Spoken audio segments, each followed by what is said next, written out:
Ahí está. Ahí está el enlace, que los chicos ingresen nomás. El Bien. enlace de la invitación. Y eso sería todo, profe. Bueno, Cualquier cosa. gracias, Rodrigo. Que tengas buenas noches. Igualmente. Chao, chao.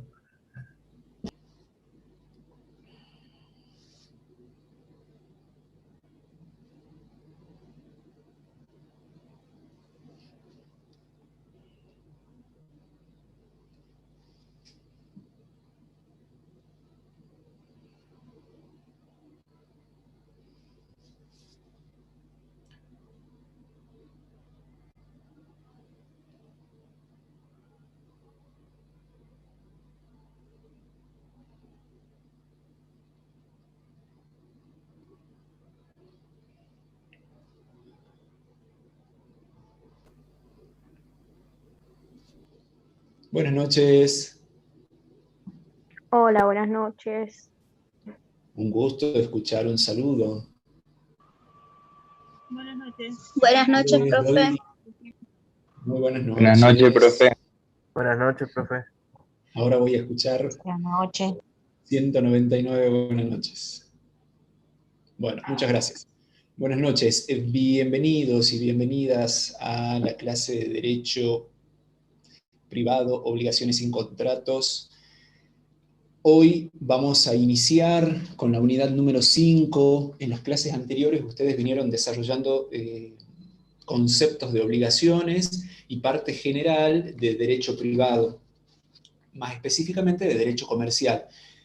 A partir de esta clase y en la siguiente vamos a empezar a adentrarnos en los contratos en general y de manera particular en todos los contratos que corresponden al derecho comercial. En la clase del día de hoy, nosotros para considerar o para poder definir el contrato necesitamos tomar una definición de la cual la profesora Villagrán habló con ustedes en la clase de repaso, en lo que fue la clase inaugural. No sé si recuerdan ustedes. Hoy para nosotros, hoy definir el contrato, nosotros lo definimos como el acto jurídico y entonces necesitamos ir a Derecho 1 o a Derecho Civil para que ustedes nos digan o para que ustedes compartan qué es un acto jurídico. Y de ahí podamos avanzar con la elaboración de un concepto de contrato y entrar al tema de la clase de hoy. ¿Quién comparte? ¿Quién dice que es un acto jurídico? Se puede leer si quieren. Es un acto voluntario. Bien, nos quedamos con una introducción de Daniela. ¿Qué Que más? tiene por fin inmediato la adquisición de modificar actos. ¿Algo más, Daniela? Vamos, usted puede. O alguien que acompañe a Daniela en esta definición de acto Incluye jurídico. la creación, modificación o extinción de las relaciones de derecho. Bien. Es Bien. un acto voluntario lícito, profe, Bien. esa parte. Bien. Cuando nosotros hablamos del contrato y definimos al contrato con el artículo 957 del Código Civil y Comercial y decimos que es el acto jurídico que tiene por fin inmediato, tenemos que ir de nuevo a este acto jurídico y tenemos que considerar esto que decía Ibel, es el acto voluntario lícito que tiene por fin inmediato crear, modificar, transferir o extinguir relaciones o situaciones jurídicas. ¿Sí? Ahí nos quedamos entonces con la primera parte, o con esta parte importante de acto voluntario lícito. En principio, como para que esto ya quede claro para el resto de la cursada, no puede existir un contrato que tenga por fin inmediato la realización de un hecho ilícito o de un acto contrario a la ley. ¿Bien? Eso tiene que quedar grabado. Y necesitamos de otra cosa, de la voluntariedad. ¿Y cuándo existe voluntad? ¿Qué necesitamos para que un acto jurídico sea voluntario? ¿Qué tiene que tener? Libertad, discernimiento y no me acuerdo el otro. Y algo más. Intención Intención. Bien, bien. El acto voluntario es aquel acto que tiene discernimiento, intención y libertad. Ahí nosotros nos encontramos ya con posibilidades de introducirnos al tema de hoy. El tema de hoy es consentimiento o formación del consentimiento del contrato. Profe, Sí, señor. ¿le puedo hacer una pregunta fuera del tema? O sea, estábamos justo conversando con un amigo, o sea, amigo de alquiler. Eh, Justo da la casualidad que el hombre se jubila, o sea, es empleado de la Veloz del Norte y se jubila en 1993. Y él Leonardo, está, te voy a pedir, por favor, Leonardo, que guardes tu consulta para el final de la clase, o en todo caso que me formules tu consulta por la mensajería, ¿sí? Así no desviamos la clase que tiene una finalidad particular. es lo que pasa Te que agradezco, Leonardo. justo le estaba haciendo la pregunta porque estaba quedando sin batería, Bien, bueno, sin después carga. lo hacemos por la mensajería entonces. Bueno, Cuando nosotros pensamos en el contrato y definimos al contrato con el artículo 957 y hacemos referencia al acto jurídico, ahí nosotros vamos a decir esto que venimos haciendo referencia al acto voluntario lícito. ¿Bien? Disculpe, Este profe, acto ¿no voluntario van a grabar la lícito, clase hoy? sí, sí. La clase queda grabada en el video de YouTube, ahí quedan las clases. Todas las clases que ustedes quieran ver de nuevo tienen que ingresar al enlace de YouTube, porque la grabación a través de la plataforma Zoom tenía únicamente una duración de 10 días. Con YouTube está disponible el tiempo, sin tiempo, digamos.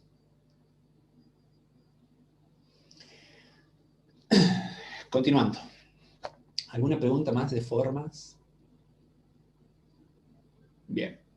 Cuando nosotros consideramos el contrato como este acto jurídico, y cuando hablamos del acto jurídico como el acto voluntario lícito, vamos a considerar estas características donde nosotros estamos buscando un fin inmediato con el contrato, ¿sí? Satisfacer una necesidad, alcanzar un bien, adquirir la propiedad de algo, cualquiera sea el objeto del contrato o los diferentes contratos que existen para satisfacer una necesidad o una finalidad. Y ahí es donde nosotros vemos que en cada contrato vamos adquiriendo o vamos modificando o vamos extinguiendo estas relaciones jurídicas. La relación jurídica y la situación jurídica, ustedes la tienen que recordar de derecho civil o de derecho 1 como ese vínculo en el cual se encuentran dos o más partes y ese vínculo se encuentra afectado por el ordenamiento jurídico para el destino o para la finalidad específica de los efectos buscados. Ustedes pueden encontrar relaciones jurídicas en los vínculos familiares, pueden encontrar relaciones jurídicas en el derecho obligacional, como en las unidades que vienen desarrollando anteriormente, y también ahora van a encontrar relaciones jurídicas en los contratos que vinculan a dos o más partes.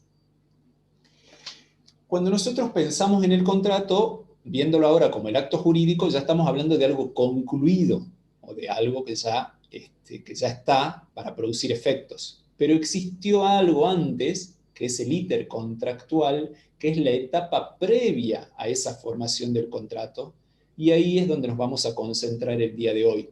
Hablar de la oferta y de la aceptación, hablar de las tratativas previas y también hablar de los contratos preliminares. Todo lo que sucede antes de lo que podríamos graficar como la firma ya del contrato, ¿sí? El artículo 971, ya en este capítulo entramos a hablar del consentimiento del contrato, y acá tengo que hacer una aclaración. Nosotros con este capítulo vamos a hablar de los contratos paritarios únicamente. Los contratos de consumo y los contratos de adhesión que va a desarrollar la profesora Villagrán en la próxima clase no están contemplados con este capítulo, sino que tienen su propio capítulo y sus artículos específicos.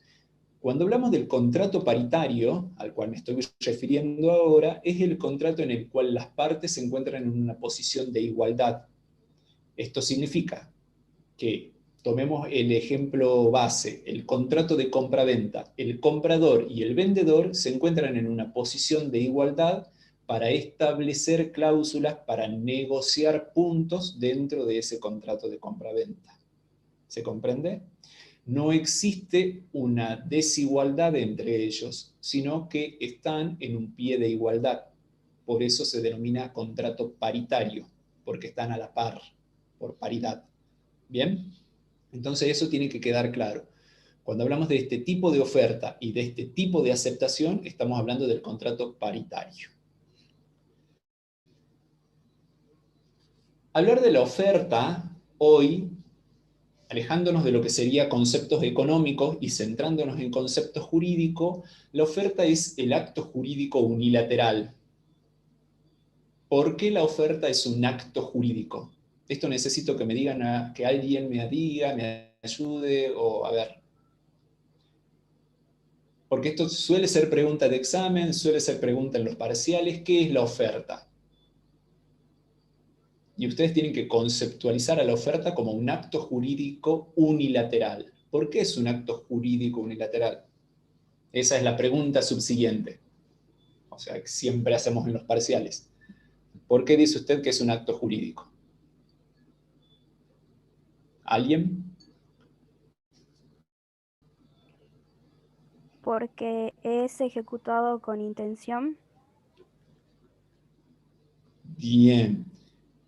¿Algo más?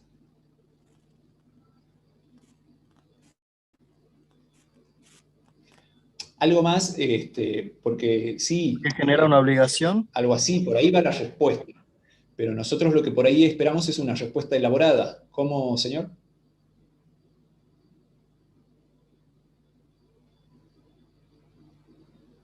¿Genera una No lo obligación? escuché.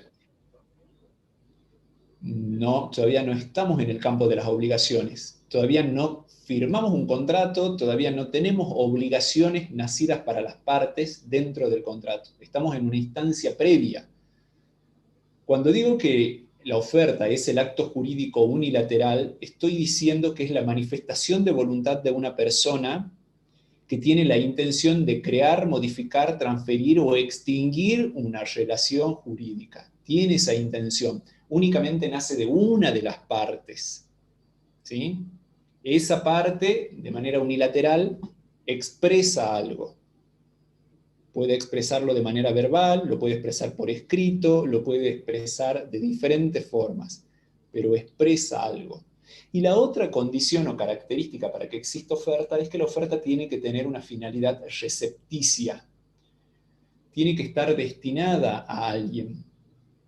Ustedes piensan quizás en la oferta con ese cartel que está ahí, que es luminoso y que dice súper oferta, oferta, oferta.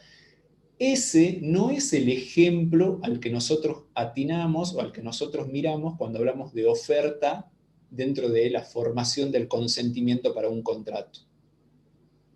Ese puede ser un cartel que está en la vía pública y eso no es una oferta de este tipo de consentimiento para un contrato.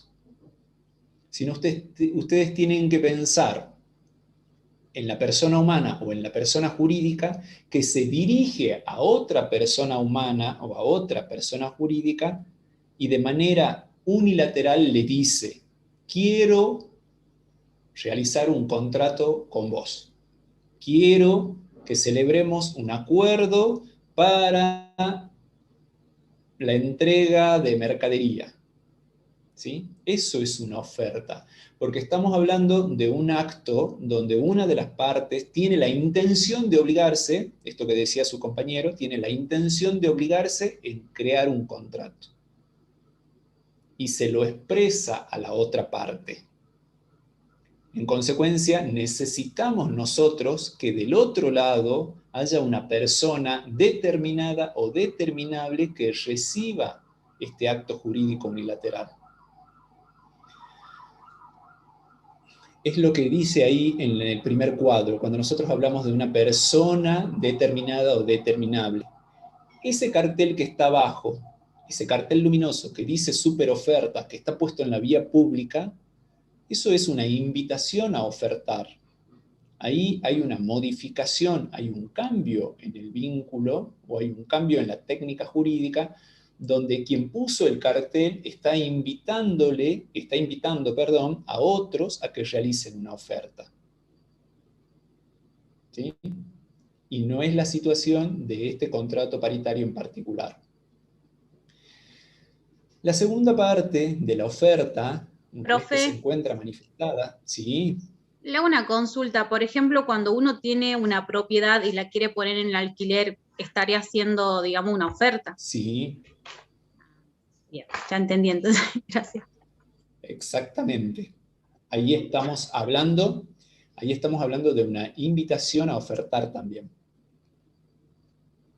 Porque usted invierte la posición y la otra parte, quien vendrá en calidad de locatario, le realizará a usted la oferta de celebrar el contrato.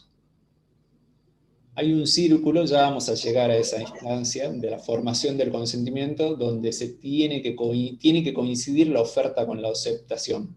Porque la oferta muchas veces puede ser modificada por quien la recibe, y ahí ya no tenemos aceptación, sino que tenemos contraoferta o reformulación de la oferta, pero ya no tenemos aceptación.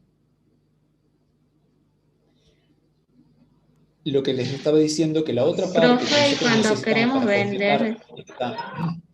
Sí, me disculpa que termino esto y le doy lugar.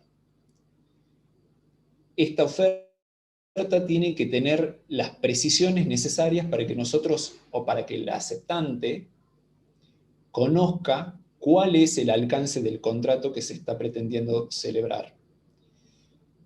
Que no haya confusión. Si estoy diciendo, si el oferente está manifestando que pretende vender, tiene que la oferta incluir cuáles son las pautas de la venta.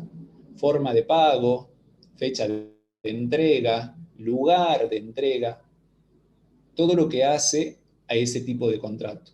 Porque si alguna de las condiciones que tiene la oferta o algunos de los términos establecidos en la oferta dan lugar a confusión y no sabemos si estamos hablando de una permuta o de una compra, o no sabemos si estamos hablando de una compraventa o si está pretendiendo una donación, ahí estamos en diferentes posiciones. En consecuencia, debe de ser precisa la oferta.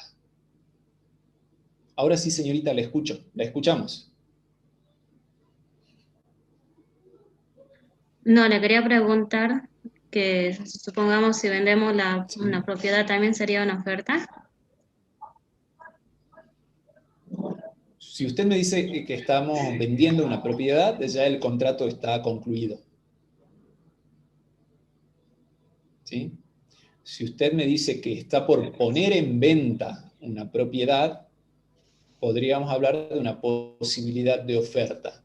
Pero esa oferta, repito, vuelvo a lo que decía hace un rato, tenemos que encontrarnos en la posibilidad de que tenemos una persona determinada o una persona determinable a quien le estamos destinando esa oferta.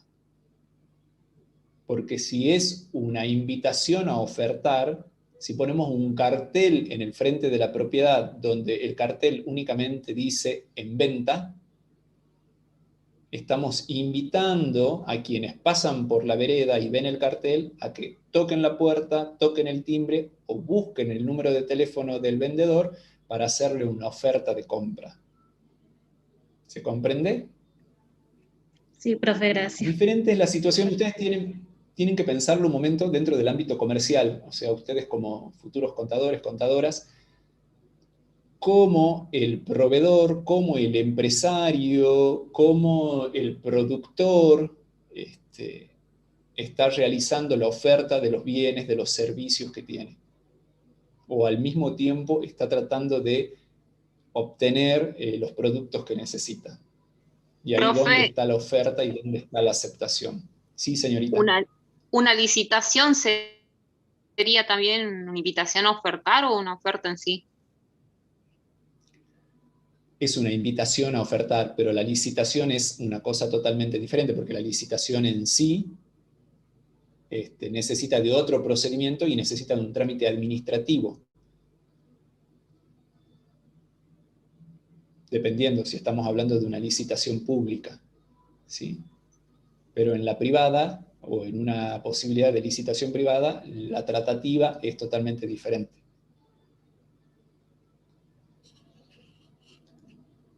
La contracara de la oferta es la aceptación.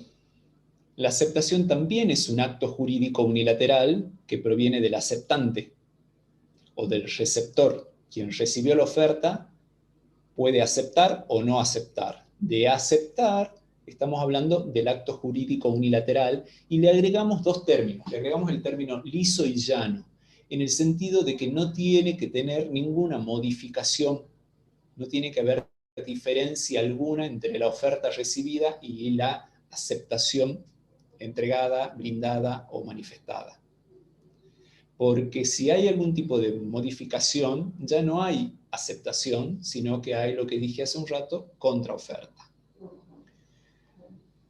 La otra necesidad para que exista aceptación es el hecho de que la aceptación tiene que realizarse en tiempo oportuno. Tiempo oportuno es el plazo, si es que existía un plazo establecido dentro de la oferta, 30 días, 60 días, o de manera inmediata, cuando se hace entre presentes,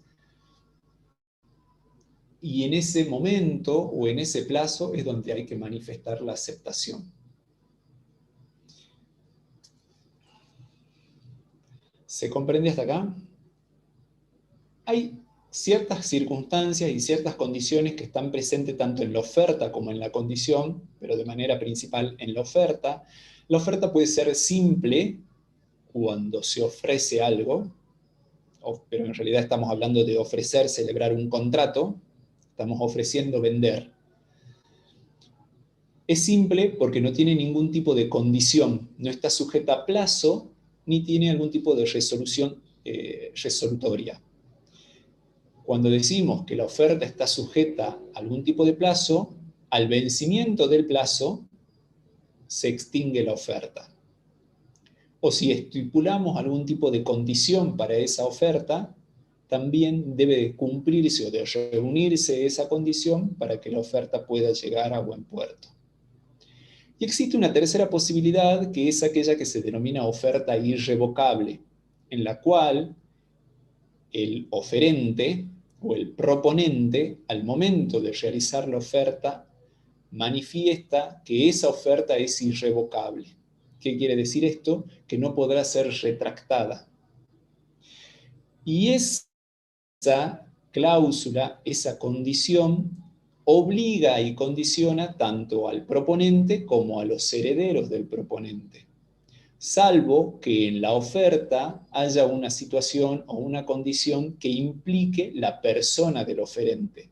Si lo que está ofreciendo es la realización de un acto, como podría ser una locación de servicio intuito personae, donde la obligación importa que la cumpla el oferente por las cualidades personales del oferente, a su muerte caduca la oferta y ya no existe esta cuestión de irrevocabilidad.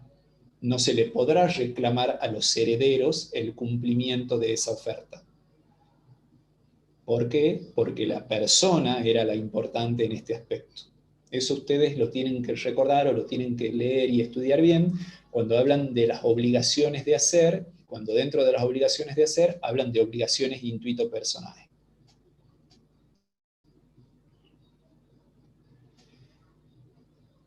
Acá nos explayamos un poquito más. Utilicé el término oferente, el Código Civil y Comercial utiliza el término proponente. Eso van a leer. Son 3 los actos que cumple el oferente en el momento de la formación del consentimiento, y el primero es comunicarle a la otra parte. Acá esto también lo podrían recordar de cuando estudiaban y hablaban del emisor y del receptor.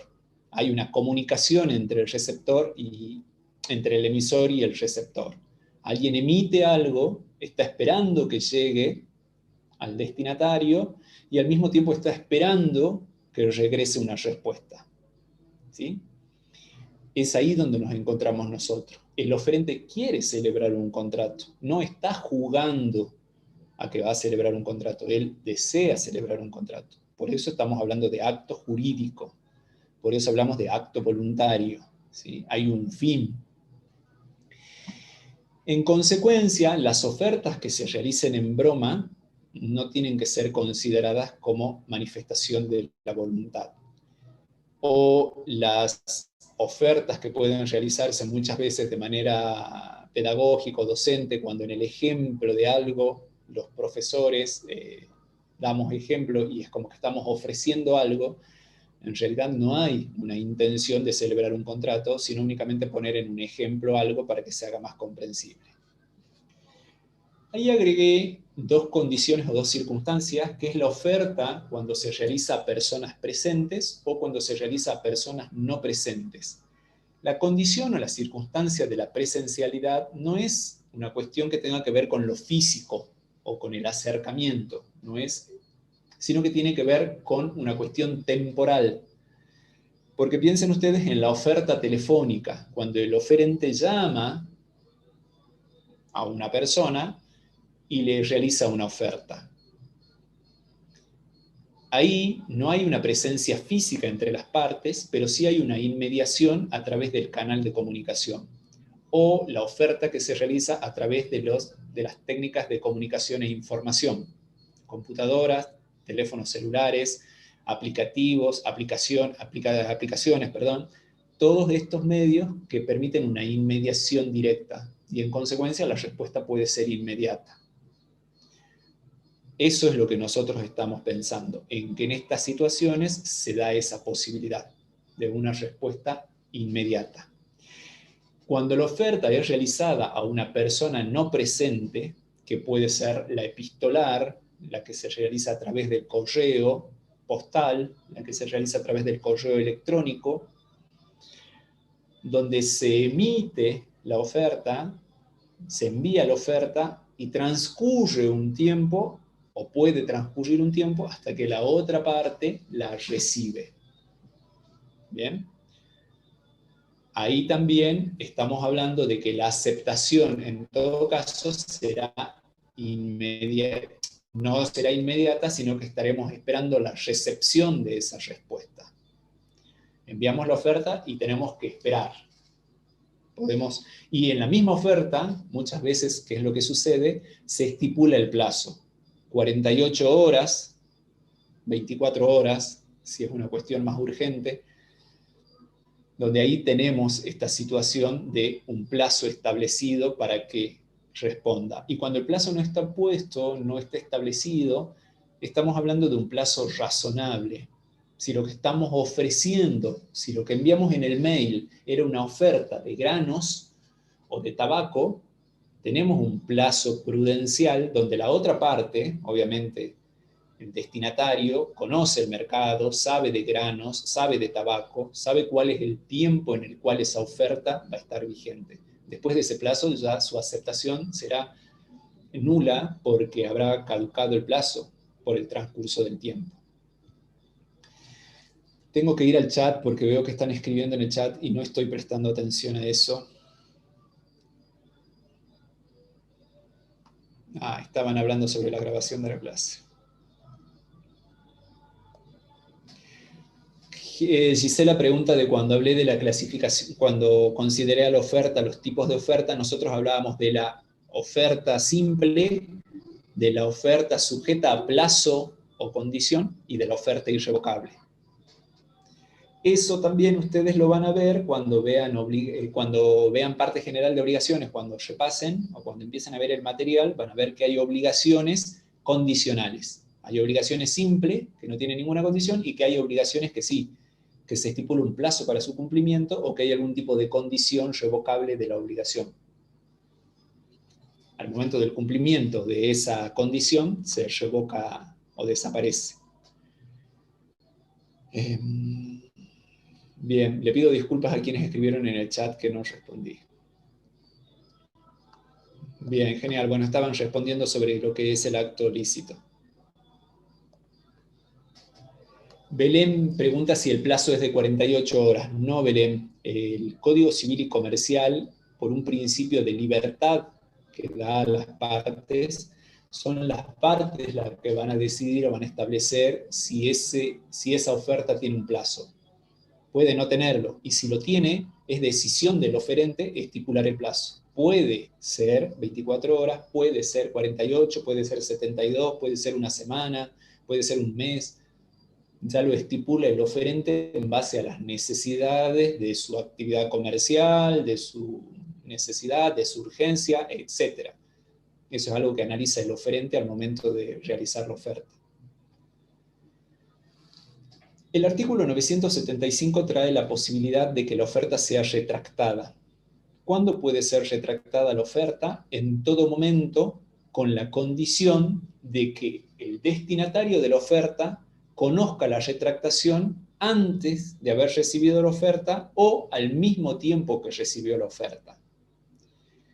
Porque sucede, piensen esto, que seguimos hablando de personas no presentes. Esto no se da, por ejemplo, en el caso de las personas presentes. El oferente, estando de manera inmediata con el destinatario de la oferta, le dice, te quiero vender mi automóvil por 200.000 pesos. Contado. El aceptante, inmediatamente, por esta cuestión de la cercanía o de la conexión que están realizando, que es inmediata, le dice sí o no. Bien, ahí tenemos aceptación y ahí tendríamos perfeccionamiento del consentimiento. Una parte emitió una oferta, la otra parte emitió la aceptación, se perfecciona. Tenemos contrato de compraventa automotor. ¿Sí? Ahora, cuando esta oferta está realizada a alguien que no se encuentra presente, sino que la oferta fue por un mail, donde en el mail le adjuntaba las fotos del vehículo, el precio, el modelo, escaneaba el título del vehículo, y la otra parte puede leer el mail al otro día, el mismo día, 2 días después, etc. Y en ese transcurso el oferente decidió retractar su oferta porque ya no quiere vender el vehículo, porque va a esperar otra oportunidad o otro momento mejor económicamente para realizar la venta. Se retracta de la oferta que realizó y comunica de manera inmediata al destinatario que retractó esa oferta. Esa es la situación de retractación que permite hoy el Código Civil y Comercial. También, Profe, entonces sí, solo el señorita. oferente, perdón, solo el Sí. oferente es el que puede retractarse de la oferta, el que aceptó la oferta, digamos, ¿se puede retractar también en algún momento antes de firmar el contrato? Sí, señorita. ¿También sin consecuencias jurídicas? Exactamente. Ahí estaba yendo. Ah, Las perdón. consecuencias jurídicas están... No hay problema. Las consecuencias jurídicas están cuando esa retractación no fue realizada en base al artículo 9 del Código Civil y Comercial, o sea, cuando existió mala fe o cuando existió la intención de perjudicar a la otra parte, y también la posibilidad de que el aceptante haya realizado gastos sin haber tenido conocimiento de la retractación de la oferta. Piensen ustedes en un productor de Salta que le está vendiendo a un acopiador de Catamarca. Le emitió la oferta en Catamarca, el aceptante comunicó su aceptación, hubo ahí un lapso de tiempo en el cual no se leyeron los mails, no se atendieron los teléfonos, diferentes situaciones, y el acopiador de Catamarca comenzó a hacer gastos para ese contrato de acopio. Comenzó a realizar actos de conservación del lugar donde iba a acopiar la mercadería, o consiguió el lugar para acopiar esa cantidad de mercadería, etc. Y habiendo realizado ya esos gastos, con posterioridad de los gastos, toma conocimiento de la retractación de la oferta. Ahí tiene derecho a que los gastos que él realizó sean resarcidos. ¿Sí? Ahí habría una responsabilidad para el oferente que retractó.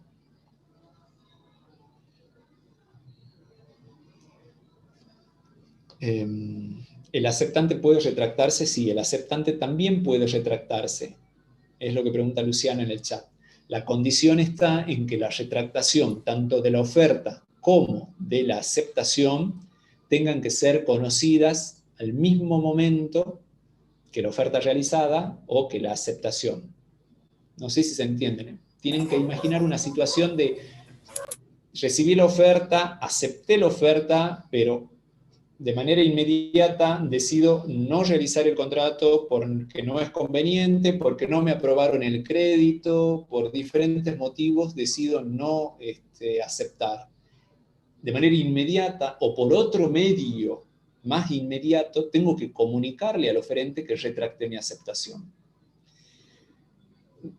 Siempre tomamos, porque son los ejemplos de manual, digamos, son los ejemplos que están en los libros, de la comunicación por carta. Pero hoy esa situación está superada, más en esta situación de virtualidad en la cual nos encontramos todos, donde inmediatamente tomamos el teléfono para decir sí quiero, no quiero, o ya no quiero lo que había dicho que sí quería, y expreso por qué no quiero. ¿Sí? Entonces esta cuestión de lo inmediato, o buscar otro medio, otro canal de comunicación que sea más rápido para manifestar la retractación. Profesor, Sí, en el caso Marita. del oferente, entonces el plazo que él tiene es hasta que responda la otra persona, o sea, el plazo para retractarse, perdón.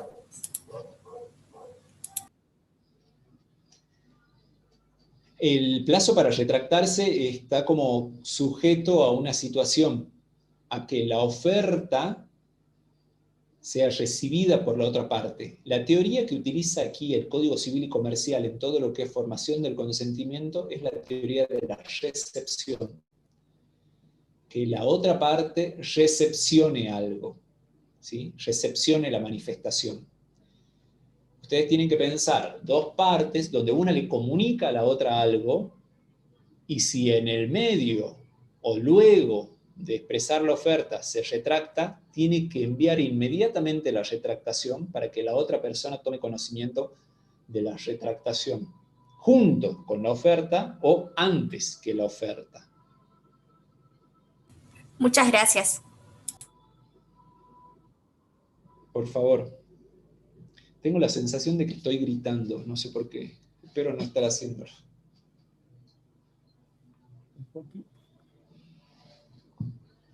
Aquí cuando pensamos en el aceptante, estamos pensando en otra situación. Estamos pensando en que el aceptante tiene de un cierto tiempo, si la oferta tenía un plazo, o no tiene un tiempo.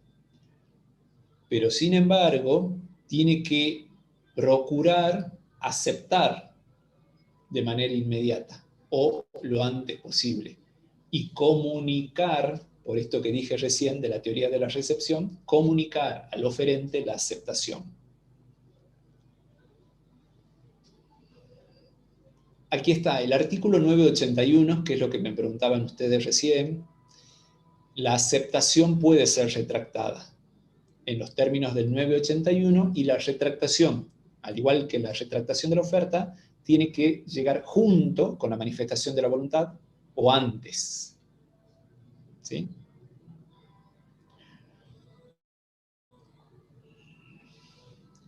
Acá tenemos el gráfico del cual les hablaba recién. En esta situación es donde nosotros vamos a poder llegar al perfeccionamiento del consentimiento y recién poder hablar de contrato.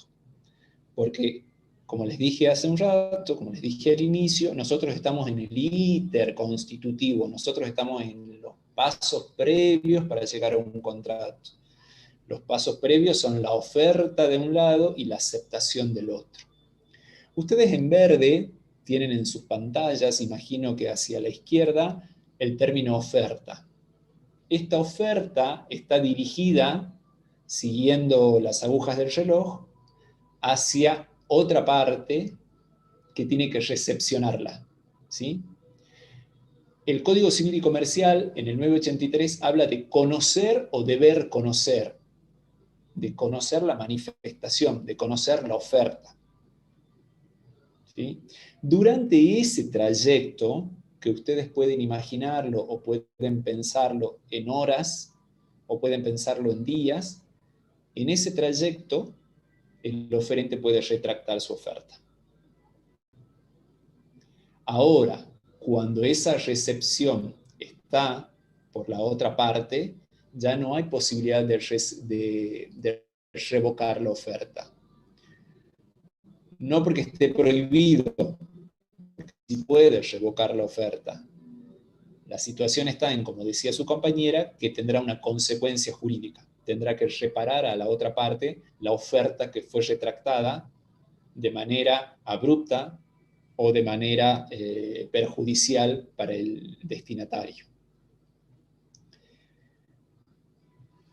Y con la aceptación sucede lo mismo. Si ustedes ahora miran del lado derecho, donde dice aceptación en verde, también tiene una posibilidad, siguiendo las agujas del reloj, para llegar al perfeccionamiento del consentimiento. Pero antes de llegar al perfeccionamiento también puede retractarse. Hasta que nosotros llegamos al perfeccionamiento. Con el perfeccionamiento, el artículo 980 está diciendo que la aceptación, ¿qué es lo que hace? Perfeccionar el contrato. Habíamos dicho, retomando un poquito, y ya siendo muy reiterativo, el oferente realiza un acto jurídico unilateral recepticio. Cuando la otra parte recibe la oferta y la acepta, nosotros estamos en la perfección del contrato. A partir de ahí podemos hablar de contrato. Los dos incisos del artículo hacen referencia a esta situación que también ya mencionamos, de cuando hablamos del contrato entre presentes, y en ese mismo momento se acepta y se manifiesta la aceptación, o tenemos la otra posibilidad, que es la de entre ausentes, y que sucede el perfeccionamiento cuando durante el plazo de vigencia de la oferta tomó conocimiento el oferente de la aceptación. Ahora necesito que ustedes me digan aquí, con relación a este tema, cuáles son las posibilidades que nosotros tenemos de manifestación de la voluntad. ¿Cómo se manifiesta la voluntad?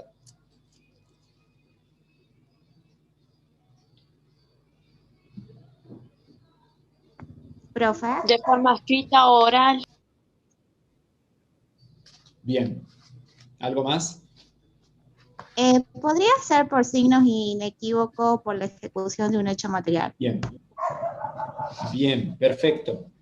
Ahora necesito que agreguemos algo a eso, que está muy bien lo que dijeron. Le agreguemos el silencio. ¿El silencio es manifestación de la voluntad? Sí. Sí. Sí. En algún caso.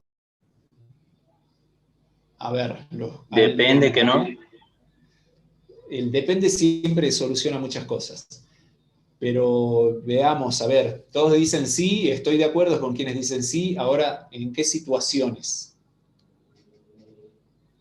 En el caso que tiene un plazo para responder que, por ejemplo, no acepta, no quiere algo, si se queda callado es como que está aceptando, ¿o no? En la situación del plazo no sería el caso.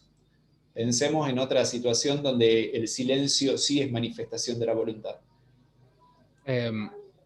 Profe, por ejemplo, en el caso de que se llega a producir una oferta de compra y es de una propiedad, y comprador le dice, el vendedor, perdón, de la propiedad, le informa los precios y plazos y demás por una dirección de correo, por un mail, supongamos. Y la persona que estaba interesada en comprar la propiedad nunca responde ese mail. Lo vio y nunca más le respondió a ese. ¿Podría indicar el silencio como manifestación de la voluntad? No. No. Y por ejemplo, si alguien cometió un delito y le preguntan si lo cometió y él calla, ¿podría ser? Estamos hablando de otra rama del derecho y justamente el imputado tiene derecho a guardar silencio, abstenerse de contestar y hasta puede contestar lo que él quiera. Derecho de ¿Sería en el caso de que se sepa de que si conoce los términos? ¿El silencio no sería omisión? Sí, puede ser, pero no lo es. Profe, en este caso... Sí. En este caso, el silencio no sería una manifestación de voluntad, que la aceptación tiene que ser lisa y llana. Sí, perfecto. pero estamos hablando de las posibilidades de manifestación de la voluntad. Y ustedes dijeron que es por escrito, de manera oral, por signos inequívocos, y el 263, si alguien tiene el código a mano, vayan a ver el artículo 263, habla sobre el silencio y qué dice del silencio. Si la persona es muda, Tienen que darse a entender por signos inequívocos. En el caso de temas de filiaciones, Ahí estamos en una situación donde tiene que responder y el silencio puede ser considerado como una afirmación. El no reconocimiento puede ser considerado como una afirmación dentro de un juicio de filiación. Pero estamos dentro de contratos, traten de no irse, pensemos en contratos. Piensen ustedes, como siempre les digo, en el proveedor, en el comerciante, en el productor, piensen en ellos. Profe, sería en ese caso de que una persona que firma un contrato con un proveedor en el que requiere una cantidad de mercadería, pero en el caso de que el proveedor no le haya informado el aumento de precio de tal mercadería en la que se acordaron que se iba a pagar, a través del silencio podría el comprador darlo por hecho de que va a pagar como sea las mercaderías. En ese sentido sería el silencio, Sí, la situación. bien. Por ahí vamos. Es lo que dice el artículo 263 que alguien compartió en el chat. No puedo leer quién por los mensajes pasan muy rápido. Dice que el silencio opuesto Ahí a sí. actos o a Bien. una interrogación no es considerado como una manifestación de voluntad conforme al acto o la interrogación, excepto en los casos en los Ahí que tenemos que haya hacer una un pausa. deber de expandirse. Cuando ustedes leen un artículo y ese artículo trae un principio o trae una primera parte o trae una regla y al mismo tiempo trae la excepción, acá con una palabra muy clara que dice excepto, es cuando consideramos que el silencio sí es una manifestación de voluntad. Y nos dice el Código Civil y Comercial en qué casos el silencio es manifestación de voluntad. Ahora pueden seguir leyendo, por favor. Bueno, dice, ay, me perdí, excepto en los casos en el que haya un deber de expandirse que pueden resultar de la ley, de la voluntad de las partes, del uso y de las prácticas, o de una relación entre el silencio actual y las declaraciones precedentes. Bien. Ven que trae aproximadamente 5 situaciones, y estas 5 situaciones no son taxativas, pueden existir otras más. O sea, existen situaciones en las cuales el silencio sí es considerado una manifestación de voluntad. Y lo que dijo su compañera recién en esta situación del aumento de precio, del cambio en algunas condiciones de la mercadería, y que la otra parte no dijo nada y recibió o pagó sin decir nada, evidentemente está realizando algo que correspondería a las prácticas del lugar o a la forma en cómo se desenvuelve ese tipo de comercio. Y también lo que tiene que ver con esto que también dice el artículo, cuando ya existió una relación previa entre las partes, ya había un vínculo entre ellas, y ese vínculo entre ellas es la que las lleva a que no sea necesario estar manifestando algo, sino que el silencio también es una aceptación. La oferta puede caducar. La oferta puede caducar en 2 situaciones, en la posibilidad de la muerte y en la situación de incapacidad del oferente. La caducidad es la extinción de un derecho por el transcurso del tiempo y en ese tiempo el derecho no fue ejercido. O sea, la oferta se manifestó, se emitió la oferta y durante ese tiempo de emisión murió el oferente o se inhabilitó. Aquí estamos hablando de la capacidad de ejercicio que por una situación o por una circunstancia la ley establece en el artículo 1002 en qué caso las personas no pueden contratar. Una persona que es capaz de ejercicio se encuentra inhabilitada por la función que está cumpliendo, el funcionario público, ¿sí? que no pueda contratar los bienes que le corresponden a la administración que está realizando, o el juez que no puede adquirir los bienes del proceso en el cual está él como juez, interviniendo en calidad de juez. ¿Sí? Ahí existe la situación de que esa oferta caduca. El Código Civil Comercial no trae muchas definiciones, pero trae definiciones importantes. Por ejemplo, la caducidad está definida en el artículo 2566. Es importante que... Ustedes ya vieron prescripción y caducidad en primer año, pero por ahí como para ir refrescando algunos conceptos. Avanzamos. ¿Hay algo para consultar de lo que dijimos hasta aquí? Sí, profe, lo de el silencio como manifestación de la voluntad. Sí, no lo pregunta comprendí ahí. bien. El silencio... no comprendo. Sí. Bien, Dante, pero ¿qué parte? Así vamos a lo puntual en todo caso. O sea, no entiendo cómo en una aplicación, o sea, de la realidad, podríamos identificar al silencio como manifestación de la voluntad. O sea, si quizás lo podría ejemplificar como hizo con las cosas anteriores, Sí. los casos anteriores. Bien. Nosotros consideramos que el silencio no es manifestación de voluntad como principio del 263, excepto en ciertas situaciones, cuando la persona tiene la obligación de reconocer algo o de expresar algo. Sus compañeros pusieron ahí un ejemplo que es el del reconocimiento de la firma. En un proceso judicial donde el juez le pide a la parte que diga si es su firma o no la que está en el contrato. Ahí la persona tiene que manifestar si es o no. Otras situaciones, dentro de lo comercial, a lo que nosotros estamos haciendo referencia, es cuando hay actos inequívocos sin una expresión oral o escrita. Por ejemplo, recibir la mercadería y destinarla al uso, o recibir la materia prima y ponerla en la fábrica, sin haber dicho sí, acepto la oferta, o sí voy a contratar la compra de esa materia prima. El ejemplo que también nosotros siempre damos, piensen en los preventistas y en los proveedores de bebidas gaseosas. Muchas veces los repartos ellos hacen en horas de la madrugada, cuando el almacén, el negocio, el súper o la cadena de supermercados aún no abrió. Y ellos muchas veces dejan la mercadería a un lado o en la puerta. Dejan la mercadería y se van.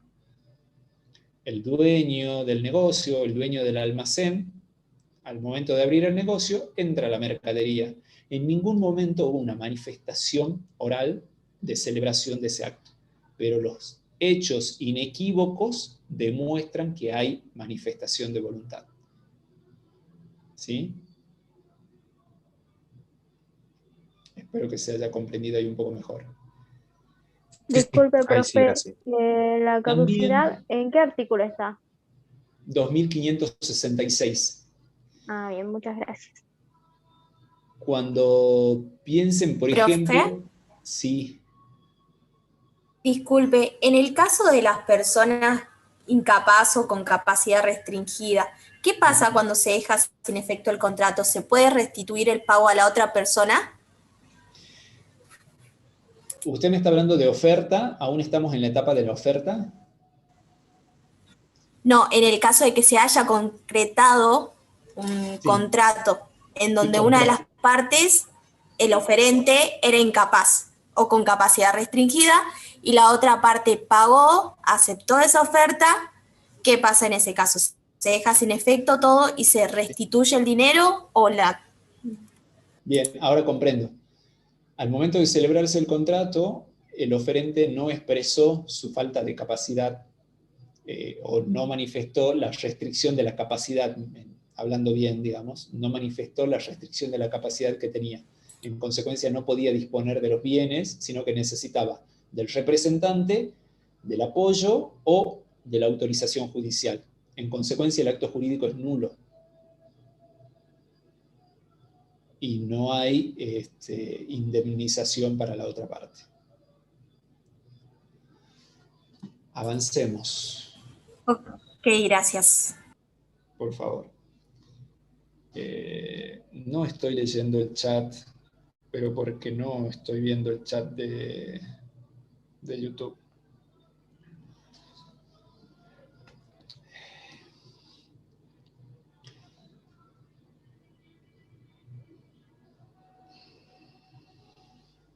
Cuando nosotros seguimos pensando en el íter constitutivo, aún no llegamos al contrato y estamos hablando de las tratativas contractuales. Las tratativas son diálogos, conversaciones que las partes tienen antes de la formulación de la oferta, antes de la celebración.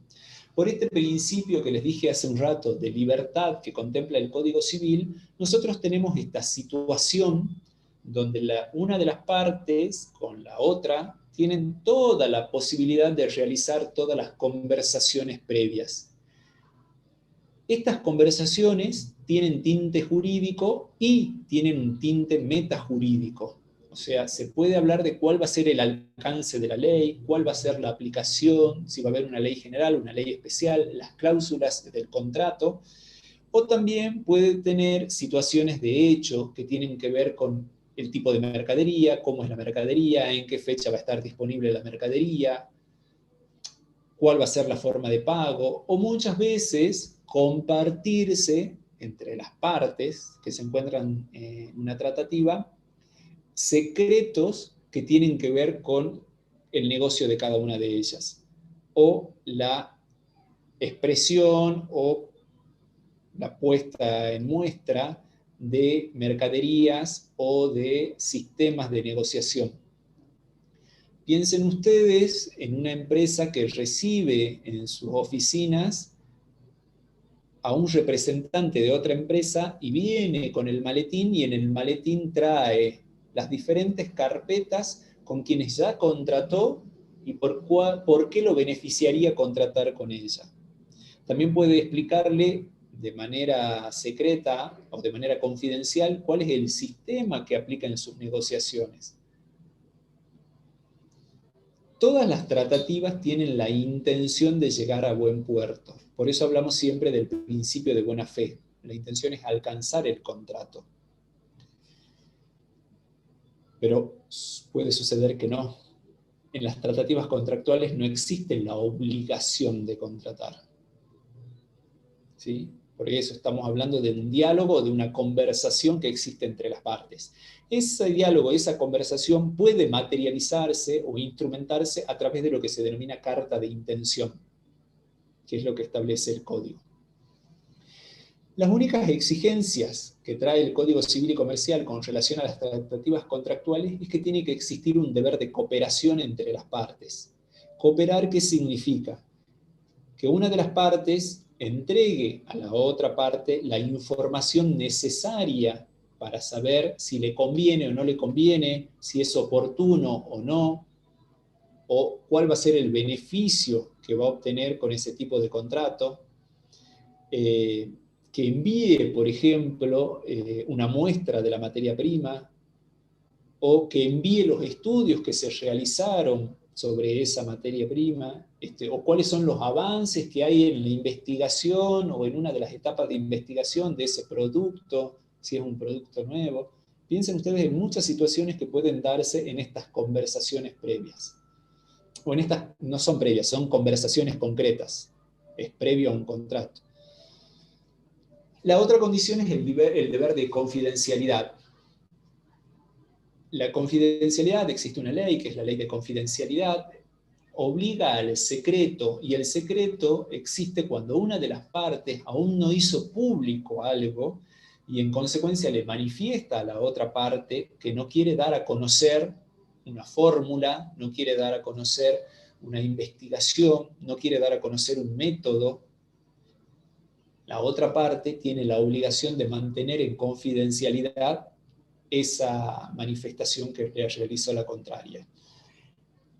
Y esa situación también se da en el hecho de que no puede divulgarla, pero tampoco puede utilizarla en provecho propio. Los contratos de franquicia, a los cuales vamos a estudiar más adelante, existen muchas, en los contratos de franquicia la mayoría traen una fórmula, que es la fórmula de cómo se desempeña el negocio o cómo se realiza el sistema, diferentes condiciones o circunstancias que hacen que ese negocio esté funcionando como funciona y que sea interesante franquiciarlo. ¿Sí? En consecuencia, quien está en una tratativa contractual no puede aprovecharse de eso para después romper las tratativas contractuales y abrir directamente el negocio cuando ya obtuvo la información confidencial o la información que estaba reservada. Porque si realiza eso, surge ahí la responsabilidad, que no hablaremos de una responsabilidad contractual, sino que es una responsabilidad extracontractual, pero como ya había entre las partes una intención de celebrar un contrato, existe un daño, se ocasiona un daño, y el perjuicio ese también puede incluir el lucro cesante que implica para una de las partes, lo que no ganó al no celebrar ese contrato. El tercer deber que tiene es el deber de custodia, cuando en estas tratativas contractuales se entregó parte de la mercadería o se entregó esta información y hay que custodiar a la misma, y esa custodia también tiene que servir como para la conservación y el mantenimiento de esa mercadería o de esa información que se recibió.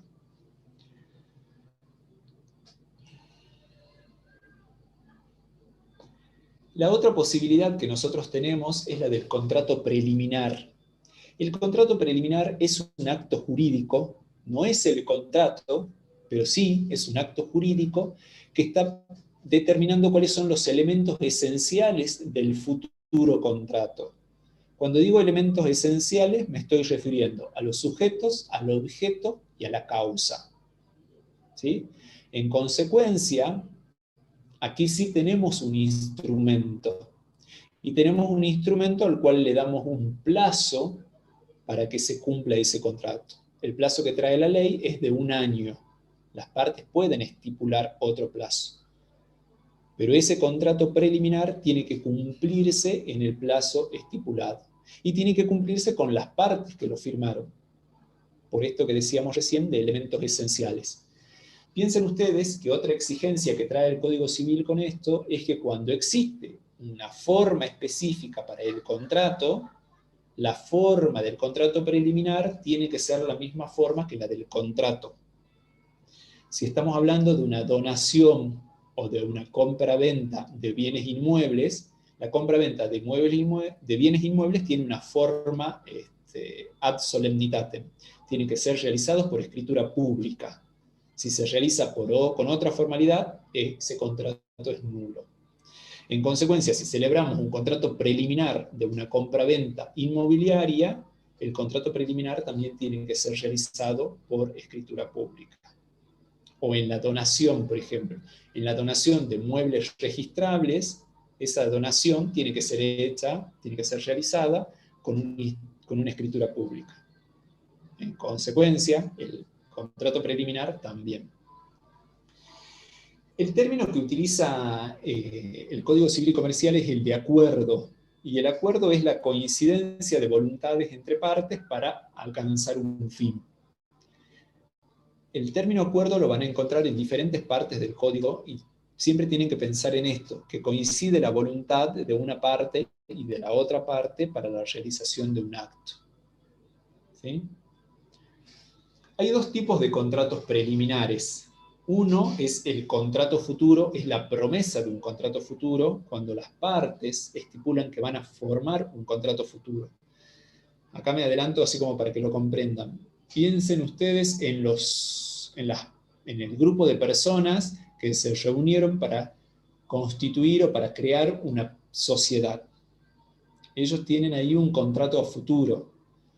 Tienen que realizar diferentes etapas, diferentes instancias, hasta el acto constitutivo de la sociedad. El acto constitutivo es un contrato. En consecuencia, van a redactar un contrato preliminar, y en ese contrato preliminar van a determinar quiénes son los que forman parte de ese contrato, van a determinar cuál es el objeto, la creación de una persona jurídica, sociedad anónima, y al mismo tiempo van a establecer cuál es el plazo en el cual tienen que llegar a ese contrato definitivo. Profe.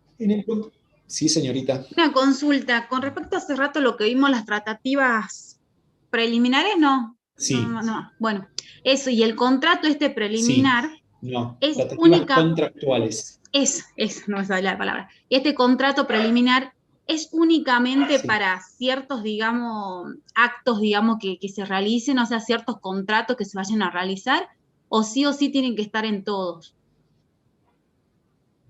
No sé si me entiende. No puede estar. Esto tiene que ver, sí la comprendí, señorita. Esto tiene que ver con lo que dije anteriormente cuando hablaba de las tratativas contractuales. Estamos hablando de la libertad. Las partes tienen libertad para contratar. Nadie está obligado a contratar.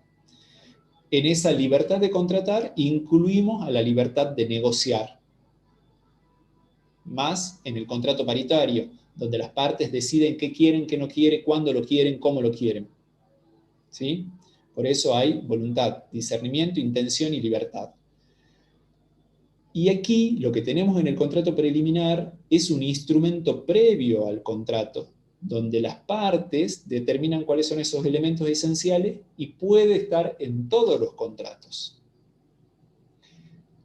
Va a estar sobre todo en los contratos de gran envergadura, ¿sí? En el contrato de compra-venta de muebles, difícilmente esté el contrato preliminar, a menos que estemos hablando de bienes suntuarios, de bienes que tengan un gran valor económico. Ahí sí quizás sea necesario un contrato preliminar, porque las partes están interesadas en comprometerse a la celebración de ese contrato.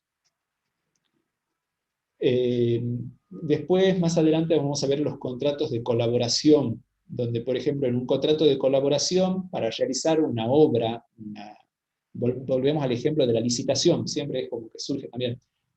Queremos construir una carretera, ganamos una licitación, tenemos la concesión para la construcción de una carretera, hablo en neutro, para la construcción de una ruta.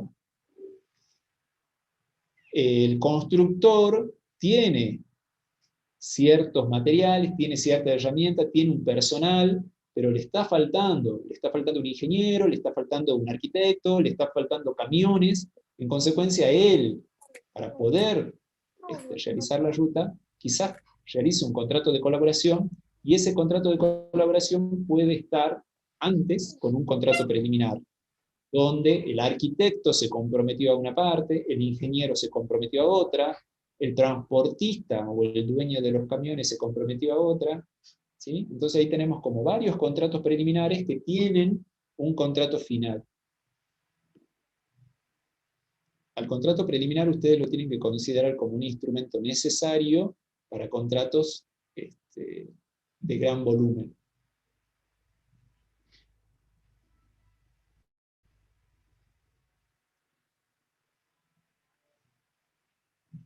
Bueno, esto ya es todo más de lo que dije, digamos, no quiero ser tan redundante.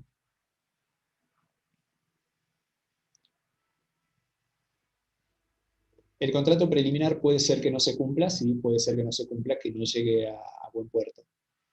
Porque transcurrió el tiempo o porque alguna de las partes se retractó. ¿Sí? No surgirá o no existirá la responsabilidad a menos que haya mala fe o que se haya ocasionado un perjuicio intencional. Piensen ustedes en las tratativas preliminares, las tratativas previas, como en los contratos preliminares, cuando a veces tienen la intención de demorar una negociación. Acá, volvemos al anterior. Una persona pone en venta una esquina importante de una ciudad céntrica. Piensen ustedes que se está por poner en venta la esquina donde está McDonald's. Alguien que está interesado, como otra hamburguesería que está a una cuadra, está interesado en que no se abra otro local similar ahí, y comienza tratativas con la otra parte para demorar la compra de esa esquina. La demora. Cuando consigue que venga una tienda San Juan, supongamos, a comprar esa parte, o a interesarse en comprar en esa parte, se retira de las tratativas. Su intención evidentemente siempre fue la de obstruir la compra-venta con alguien en particular, como para beneficiarse. En ese caso hay un perjuicio y ahí sí corresponde la responsabilidad. La responsabilidad.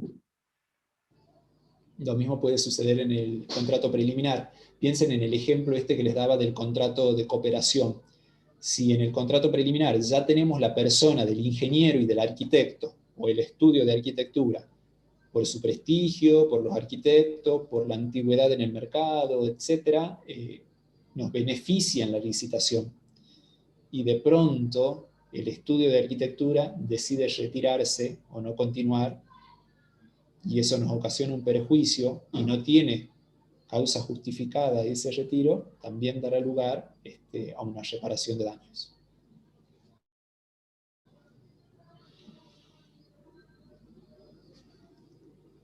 Bien, perfecto. Llegamos en tiempo y forma.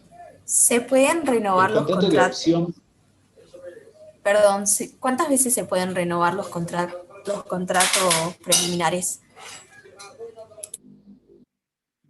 y es que no hay una renovación en el contrato preliminar. O sea, pueden surgir modificaciones a ese contrato preliminar, pero no es renovación. El contrato preliminar no es un contrato que tenga un fin en sí mismo, sino que el fin está en un contrato definitivo. Lo que nosotros buscamos con el preliminar es celebrar el definitivo. Rodrigo preguntaba qué sería el contrato de opción. El contrato de opción es cuando las partes están estableciendo cuál va a ser una opción, y la opción muchas veces es de compra. El contrato preliminar de opción típico es el inmobiliario, donde entre las partes se acercan, ya realizaron tratativas previas, ya conversaron, ya dialogaron, ya saben el precio, ya estipularon la forma de pago, y quieren avanzar un poquito, pero todavía no quieren concluir el contrato. Entonces ponen un contrato preliminar que es con opción, y está ahí la opción de compra. Esa opción se va a mantener durante un año. Puede haberse estipulado ahí una seña o no, pero sin embargo eso es indiferente. También la opción se da en las acciones, en el mercado bursátil, en la compra de acciones de una sociedad anónima. ¿Sí? Ahí puede estar la opción. Un accionista quiere vender sus acciones, hay varios interesados, y con uno celebra un contrato preliminar. Ahí está la opción de compra de esas acciones. Jennifer elabora Profe, ¿el leasing podría ser un leasing con opción de compra? ¿Podría ser un ejemplo? No, el leasing es leasing. El leasing es un contrato diferente, y ya es un contrato definitivo. Piensen que estoy hablando acá de una instancia previa al contrato definitivo. Gracias. ¿A qué se refiere cuando dice que el contrato futuro no puede ser de aquellos para los cuales se exige una forma bajo sanción de nulidad? Hay ciertos contratos, ya vamos a ir estudiando en profundidad, que para la existencia del contrato la ley les exige una forma determinada, y la forma puede ser la escritura, un instrumento privado, o puede ser una escritura en instrumento público. La escritura en instrumento público es la escritura pública, ¿sí? Es la intervención de un escribano o de una escribana que da fe del acto celebrado ante ellos. Cuando la ley exige ese tipo de forma y el contrato no se celebró bajo esa forma, ese contrato es nulo, porque no produce los efectos. Porque la ley, en este caso, tiene carácter indisponible, no se puede dejar de lado lo que dice la ley, para no afectar el orden público. O sea, es como que utilizo muchas cuestiones como más jurídicas, pero que ustedes ya las vienen entendiendo y ya se viene hablando de esto desde otras materias también. No sé si se comprendió mejor ahí, Jennifer.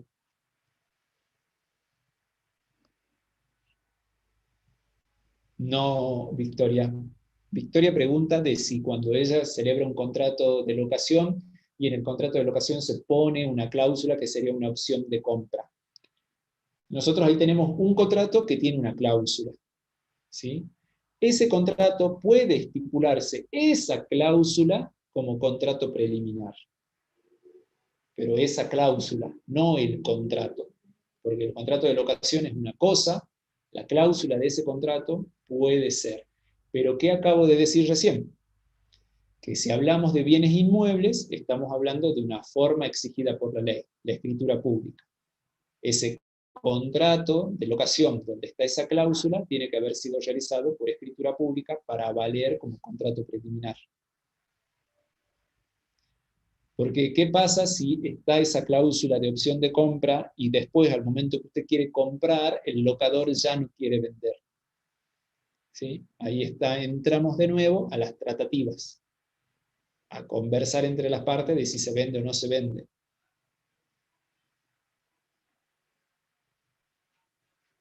Y no se olvide también de que hablábamos de un plazo y que el plazo es de 1 año.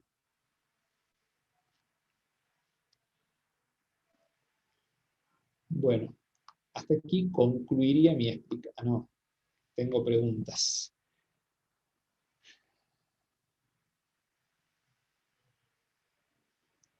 Sí, Lucas pregunta ahí quién estuvo con tratativas preliminares con una intención de obstaculizar un contrato o de obstaculizar otro tipo de compraventa, tiene consecuencias. Hay que demostrar de que él ingresó a las tratativas, de que él estuvo conversando, pero que no tenía la intención de concluir el contrato, sino que lo único que quería era impedir que otro se interese o de que otro se celebre el contrato. Hay que presentarse ante la justicia y hay que probar la mala fe. Esto también creo que lo dije en la primera clase, en alguna clase, siempre estamos dentro de contratos en los cuales las partes que intervienen acá tienen experticia, ¿sí? O sea, ya saben de qué están hablando. Si bien puede venir alguien inexperto, puede venir alguien nuevo a querer conversar con alguien experto, y evidentemente ahí va a haber una situación de disparidad, porque no conoce el mercado, o no lo conoce en profundidad, o no puede avisorar cuáles podrían ser los efectos o las consecuencias posteriores. Profe, Sí, una señorita. consulta. Esto de las tratativas, las partes, digamos que esto es, a ver, cuando ya se celebró un contrato, ¿no? Ya se hicieron toda esta tratativa, el contrato preliminar, perdón, se celebró el contrato y se modifica algo, no sé, por ejemplo, un contrato de opción, se modificó, ya no se le da la opción de compra, ¿sí? Sí. Usted dice que podemos volver a la tratativa. Entonces, ¿esto va a ocurrir cada vez que haya alguna modificación en el contrato ya hecho?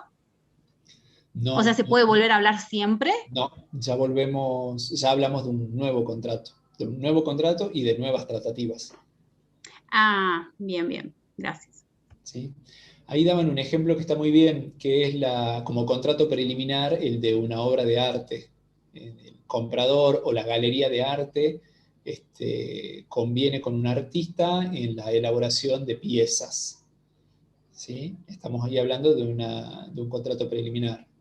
El artista realizará las piezas y al momento de entregarlas, hablaremos de la compraventa o hablaremos de la concesión, dependiendo cuál sea el contrato que celebre la galería con el artista. Pero sí, ahí son contratos preliminares. No leí lo último. Profe, en la próxima clase, ¿qué temas explicarán? En la próxima clase, la profesora Villagrán retoma parte general de contratos para explicar el contrato de adhesión, el contrato de consumo, todo esto que forma la primera parte de los contratos. Creo que estoy sin leer algunos mensajes. ¿El presupuesto podría ser un contrato preliminar? No, el presupuesto no es un contrato preliminar. El Código Civil también hace referencia, por ejemplo, a los remitos o alguna documentación que se envían entre las partes, o la minuta, por ejemplo, donde se detalla mercadería o donde se detalla volúmenes. Eso no sería un contrato preliminar para el Código Civil y Comercial. Eso no traería consecuencias.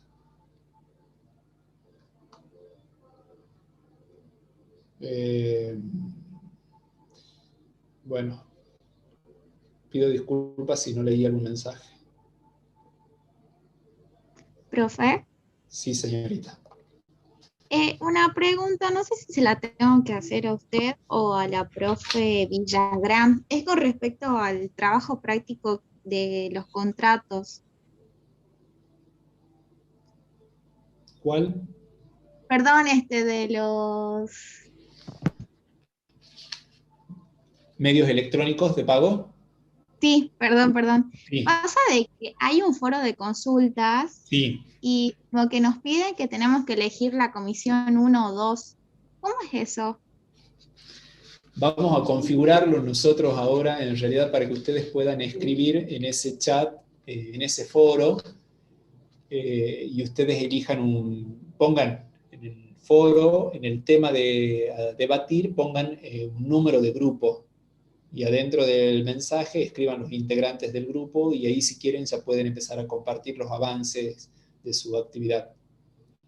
Pero no hay comisión 1 o comisión 2, eso es algo que quedó del año pasado, ahora lo vamos a modificar. Ahora existe una sola comisión. Bien, profe, gracias. Sí, no es nada. Profesor, ¿puedo hacerle una consulta sobre el último control de asistencia? Sí. Yo estuve escuchando la clase y en una de las opciones dice, seleccione los intereses previstos por el Código Civil y Comercial de la Nación. Y decía resarcitorios o punitorios. Y el profesor en la clase dijo que los resarcitorios no tenían que ver con los punitorios, sino más que nada con los moratorios, si no me equivoco. Pero bueno, en la opción yo no lo marqué porque justamente decía resarcitorios o punitorios, y bueno, me quedó la duda, no sé. Sí. Buenas noches, Marcelino, esperemos que esté descansando bien. Sí, Jessica, el profesor dijo que los intereses punitorios tienen la intención de resarcir algo, porque nosotros tenemos los intereses moratorios, tenemos los compensatorios, que son el valor, tenemos los moratorios, que es por la mora, y los punitorios cuando entre las partes acuerdan como penalidad un interés más alto o un interés más gravoso. Ese interés más gravoso muchas veces tiene la intención de resarcir la producción de un daño. Por eso está como un poquito capciosa ahí la pregunta o la opción, porque son o le utilizamos la conjunción, la disyunción, perdón, o.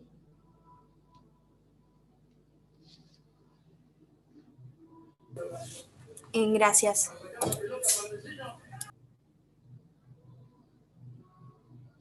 Las tratativas tienen carácter informal, respondiendo a lo que pregunta Lautaro, salvo que las tratativas tengan la intención de celebrar un contrato bajo cierta forma, y ahí tendrán que cumplir las formas de ese contrato.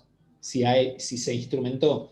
Las tratativas, nosotros las tomamos del derecho extranjero, y en el derecho extranjero se denominan pourparlers. Las pourparlers son conversaciones. O sea, piense usted en una relación entre partes donde conversan sobre la celebración de un contrato que les conviene a cada una de las partes, y esa conversación puede ser muy larga o puede ser muy breve, dependiendo del interés de cada parte. Pero el principio de la informalidad es lo que prima. Bueno, no me quiero extender, ya me extendí demasiado. Si hay alguna pregunta sobre el tema, puedo responder. Estamos a disposición para lo que necesiten a través de la plataforma Moodle, en la mensajería de la plataforma. y en la próxima clase sincrónica a través de Zoom. Por favor, traten de avanzar con la lectura de los temas y así pueden intervenir en las clases preguntando de manera concreta qué es lo que no se comprendió o qué es lo que le está resultando difícil.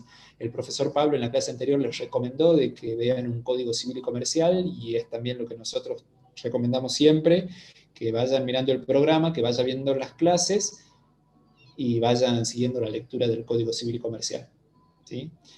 Y que le presten atención a palabras claves que trae cada artículo. Por ejemplo, cuando dice excepto, evidentemente ahí hay un quiebre en el artículo, que lo que sigue después de eso tiene relevancia.